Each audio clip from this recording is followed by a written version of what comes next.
Según expertos, los trastornos de la conducta alimentaria pueden aparecer a cualquier edad. Sin embargo, la adolescencia es un momento especialmente vulnerable debido a que en este periodo se define la identidad. Por ello, la OMS, Organización Mundial de la Salud, ha ubicado a los trastornos de conducta alimentaria entre las enfermedades mentales de prioridad para niños y adolescentes, dado el riesgo para la salud que esto implica. En este espacio de Doctor en Casa vamos a hablar en profundidad sobre este tema junto al psicólogo infanto-juvenil Jorge Escudero. Preste mucha atención. Y en Doctor en Casa estamos ya junto a Jorge Escudero, psicólogo infanto-juvenil, a quien usted ya conoce perfectamente porque es parte de nuestra casa, es parte de Doctor en Casa. Jorge, bienvenido al programa, muchas gracias por estar hoy día con nosotros. Hola Claudio, muchas gracias a ustedes también por invitarme. Feliz de compartir contigo y con los amigos y las amigas de Doctor en Casa. Vamos a hablar hoy día de un tema muy delicado que está muy presente en la sociedad, que a veces se esconde, se tapa y que hoy día nosotros queremos visibilizar para ayudar a las personas que sufren este problema, pero también, muy importante, a la familia. Vamos a hablar de la anorexia y la anorexia en adolescentes. Explicar quizás, Jorge, a pesar de que es un término que suena, que la gente lo reconoce y que entiende más o menos de qué se trata, explicar cuál es el concepto de la anorexia, en quién se presenta y este tema de la percepción que tiene la persona ella misma, ¿no? Así es, Claudio, es un tema sensible, delicado, y lo importante de estos espacios es poder entregar información para poder pedir ayuda prontamente en caso de que esta dificultad se esté presentando. Así es que esta es una enfermedad que se caracteriza por tener dificultades en cuanto al reconocimiento y a la conducta alimentaria. Es decir, existe un temor intenso respecto de subir de peso, ser obeso, tener sobrepeso, y lo que motiva también a tener conductas que limitan el consumo de alimentos o que están vinculadas a realizar, por ejemplo, más actividad física, tomar más medicamentos para bajar de peso, es decir, restringir todo aquello que es vital para el ser humano, como es la ingesta de los alimentos. Entonces hay conductas y también hay percepciones equivocadas y erróneas a partir del propio cuerpo. Por ejemplo, verse con mayor peso cuando en realidad se presenta una desnutrición, tener una autoestima baja que se relaciona con permanentemente tener una actitud crítica respecto de lo que soy, de lo que tengo, de lo que hago, de mí mismo o del futuro. Así es que de esa forma conceptualizamos la gran dificultad que reviste la anorexia nerviosa que podría presentarse en la adolescencia. Ahora, ¿esta condición se gatilla o se desarrolla porque tiene una base genética, es parte de la interacción que se produce en el grupo familiar, es un problema de personalidad y percepción que se va desarrollando? ¿Qué se ha estudiado? ¿Qué se sabe de esto? Bueno, lo que tenemos actualmente es sorprendernos de la importante carga genética que tiene la anorexia. Se señala que esto podría presentarse mayormente en mujeres o en el género femenino y mayormente en la adolescencia. Entonces nos encontramos, hay estudios que señalan que aquellas mujeres parientes de alguna persona que haya tenido anorexia tienen 11 veces más probabilidades de desarrollar anorexia en la adolescencia. Entonces hay una carga genética importante. También cuando se estudian a las personas que tienen gemelos, también se señala que hay una información importante que los genes ya traen como vulnerabilidad para desarrollar estas dificultades. Correcto. Por otra parte, por ejemplo, en la pubertad, la gran cantidad de cambios hormonales que se presentan generan otra vulnerabilidad más respecto del aumento en los estrógenos, sobre todo en las mujeres, que dejan más vulnerabilidad para que se presente esta dificultad. Y por otra parte, no podemos separar la genética o la herencia que nosotros llevamos del ambiente. Entonces se ha visto que en el ambiente, por ejemplo, cuando existen burlas, ridiculizaciones, discriminación, bullying, acoso por la apariencia física, cuando existen malos tratos, sobre todo, y una relación importante, el maltrato físico, psicológico y las agresiones sexuales vividas en la infancia, dejan un vacío, una gran vulnerabilidad a que se presente este tipo de conductas. Y la parte familiar también es súper importante. Cuando nosotros apuntamos a ayudar a las familias, también una parte importante es decir, veamos con toda transparencia qué estará pasando en nuestra familia. Entonces a veces las familias reconocen, no tenemos buena comunicación, mis hijos o hijas pasan mucho tiempo solos, nosotros no nos sentamos a almorzar para saber qué están comiendo, no me acuerdo bien incluso cómo es la cara de mi hijo o mi hija cuando está enfermo, cuando está sano. Entonces, esos son datos importantes que se van intentando trabajar en la familia, la comunicación familiar y los vínculos que se deben fortalecer mucho más para prevenir que aparezca la anorexia y si es que ya aparece, para evitar que esto siga avanzando porque sus consecuencias suelen ser graves. Sí, fíjate que además entender que la anorexia es un problema de salud importante para quienes lo padecen, pero también para la familia. Y en eso tener cuidado cuando peyorativamente se usa este concepto, este término para decirle a alguien que está delgado, oye, pero tú estás anoréxica, o esta niña hace régimen y mira, pero está flaca, está anoréxica. Cuidado con eso porque en el fondo estamos hablando de un problema de salud. Entonces hay que tener mucho cuidado con el uso de las palabras, con el uso del lenguaje.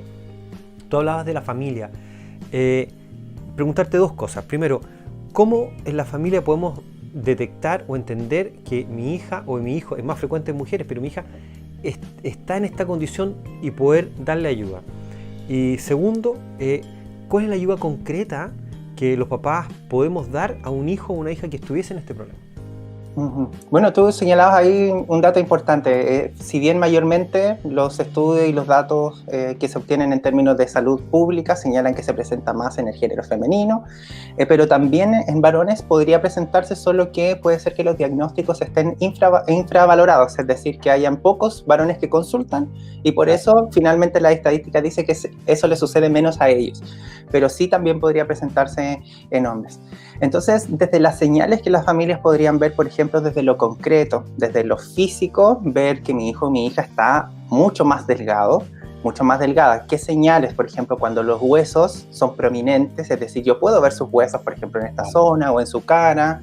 Cuando veo que de pronto tiene poquita grasa corporal, también se presenta lo que es el lanugo, que es estos vellitos finitos que los bebés tienen cuando llegan al mundo, pero finalmente el lanugo más adelante podría aparecer como una forma de defensa del cuerpo. Tengo tan poca grasa que aparece este lanugo para intentar proteger al máximo a este organismo. Las enfermedades, por ejemplo, frecuentes, decimos que este organismo está con poca energía, con poco combustible para poder funcionar. Hay otras señales también que pueden aparecer, por ejemplo, cuando vemos que nuestros adolescentes hacen un ejercicio físico excesivo, muchas horas en el gimnasio, estar haciendo ejercicios en el dormitorio, escondidos, es decir, como una forma de intentar bajar de peso, por ejemplo, o la ingesta de sustancias o medicamentos que se utilizan comúnmente para bajar de peso. Y esa es la gran dificultad, porque puede ser que en muchos lugares no se limite el acceso de esas sustancias a adolescentes. Entonces, claro, incluso muchas veces pasa que las personas dicen, pero es que como son medicamentos naturales o sustancias naturales, no me va a hacer mal, cuando en realidad está este adolescente intentando bajar de peso con esas sustancias que pueden ser dañinas para ellos.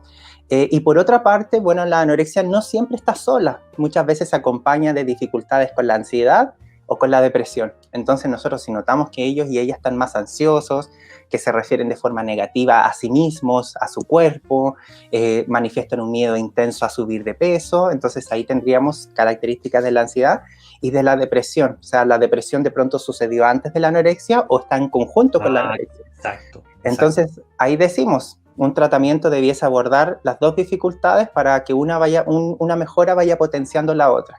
Y prestar atención sobre todo a la instancia de comer. Si yo como adolescente estoy comiendo y en el plato estoy jugando con la comida, me estoy demorando mucho, o si veo que de pronto la comida se está escondiendo bajo el plato, hay que prestar atención a eso porque puede ser una conducta de intentar hacer tiempo y finalmente a lo mejor quedarse solo en la cocina y que esa comida no se consuma. Cuando, por ejemplo, están con un control excesivo sobre la comida, entonces, ¿cuántas calorías tiene esto? ¿Cuántos gramos tengo que comer? O sea, el control, o yo me voy a preparar la comida, tú no me la prepares. Entonces, ese control excesivo también indirectamente es un control excesivo sobre mí como persona. Entonces, ahí hay algunas señales y cómo podemos ayudar finalmente en la familia. Lo más importante, y en la línea de lo que tú señalabas, Claudio, es que nosotros tengamos una actitud de apertura, no estigmatizar y mostrar que hay opciones.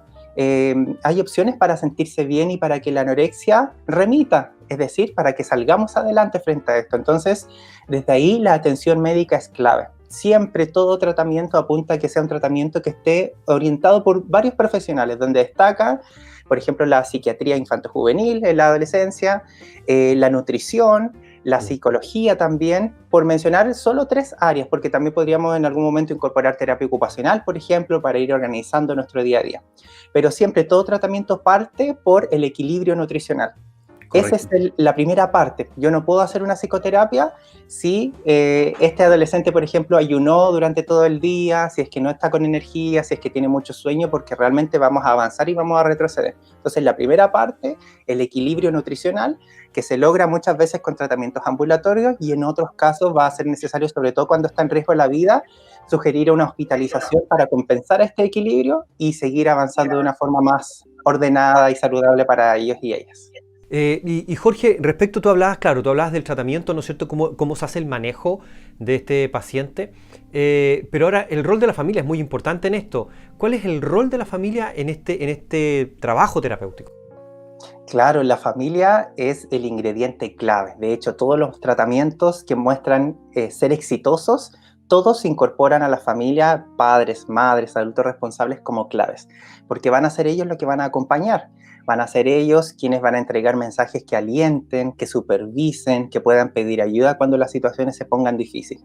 Entonces, desde recomendaciones sencillas, evitar la estigmatización en la familia, evitar las sanciones. La familia también debe tener su espacio para hablar de lo que les pasa a ellos, porque muchas veces nos preguntamos, sobre todo en dificultades desde la esfera mental, ¿quién cuida a los cuidadores?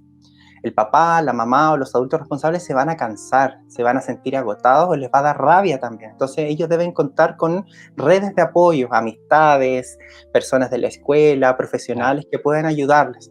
De modo que toda esa energía que se recarga se ponga a disposición de su hijo o hija que está en un periodo de tratamiento. Estos tratamientos es importante que se sigan con harta paciencia, suelen ser tratamientos largos, aproximadamente se estima que desde la psicología y la psiquiatría pueden ser entre 2 y 5 años aproximadamente, pero pensamos que todo ese tiempo es ganancia, porque vamos a prevenir que más adelante esta dificultad se presente. El mayor porcentaje de los adolescentes que presentan la anorexia se recuperan y una parte menor puede que permanezca con anorexia, pero ya con los síntomas que causan un deterioro en su vida, sino que, por ejemplo, que aún esté dando vuelta por ahí la ansiedad, que aún está dando vuelta por ahí la depresión, pero ya es menos grave y un porcentaje menor es el que de pronto muestra más resistencia al tratamiento, pero es una cantidad pequeña. Y en ese caso se opta por otro tipo de tratamiento de pronto que ya no sea ambulatorio, sino que muchas veces cuando está en riesgo la vida, como conocemos, es necesario también pedir una ayuda en una hospitalización que puede ayudar a compensar todo este desequilibrio en el que está el organismo. Correcto. Un tema que al que tenemos que prestarle mucha atención, atención en la casa, entonces, con todas las señales de alerta que hoy día nos dio Jorge Escudero, y también entender que hay un tratamiento, el tratamiento es individual, pero colectivo. ¿A qué me refiero colectivo? A que el grupo familiar tiene que estar incluido justamente en esto. Muchísimas gracias, Jorge, por estar hoy día con nosotros en el programa. Un llamado a las personas que quieran conocer más de esto, otras áreas de la psicología, sobre todo en el área infanto-juvenil, a que se contacten con nuestro querido amigo Jorge en su página web y en sus redes sociales como Psicólogo en Casa. Así que están todos invitados a dejar todos los datos acá para que usted se pueda contactar con nuestro querido amigo Jorge. Jorge, como siempre, un agrado tenerte hoy día en el programa. Esperamos más cápsulas y más contenido en futuros segmentos del programa. Gracias, Claudio, por invitarme. Un gran abrazo para ti y para todas las personas que nos acompañaron en este tema. Hasta pronto. Hasta pronto, gracias. Los trastornos de conducta alimentaria son enfermedades mentales que implican un sufrimiento emocional intenso para quienes la padecen y requieren, por supuesto, del apoyo familiar para su recuperación. Por esta razón, si sospecha que su hija o hijo pueden estar pasando por esto, es de suma urgencia tomar acción e iniciar un tratamiento. Si usted quiere volver a ver este segmento, lo puede hacer en nuestro canal de YouTube, Doctor en Casa. Hacemos una pausa y volvemos junto a ustedes.